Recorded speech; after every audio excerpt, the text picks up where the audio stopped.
Indian Army ki Chief of Army Staff General Upendra Dwivedi na Manipuri ki Retired Lieutenant Colonel L. Manongba amasung Retired Subedar Major PIJU MAO da Veteran Achievers Award khutshinnaduna ikai khumnaba utkhre.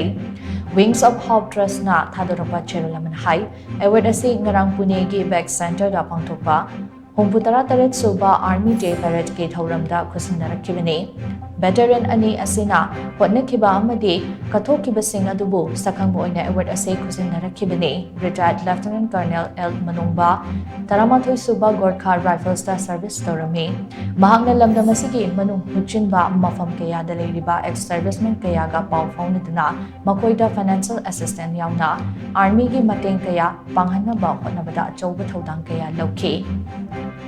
Retired Lieutenant Colonel L. Manongbana Lujingba Wings of Home Trust na mama mapa leizadraba angang humfurom da leptana sel gi tengbang pibagaloinana makoigi mahai maseng tambadasu chauna mating pangduna lakli masigi mathakta mapuroiba kainakrabi nupi kayabusu hingnana bagi senthok lambi fanghanduna mateng pangduna lakhibani hairi Nagalamaromda Honorary Lieutenant Subedar Major PIJU MAO ani suba Naga Regimental Service torami mahakna Makhal Khulda Lanai Oina Pre-Recruitment Training gi khudong chaba fanghanduna nupamacha chamarom Indian Army Agniveer amadi CAPF da thabak tawhankhre mahakna nupamacha chahumrom yamna daba mamalda training fanghanduna kathokpa amaga loinana hotnaduna lakhi mahak masamagi imungdagi Indian Army da yawba ahum suba mironi hairi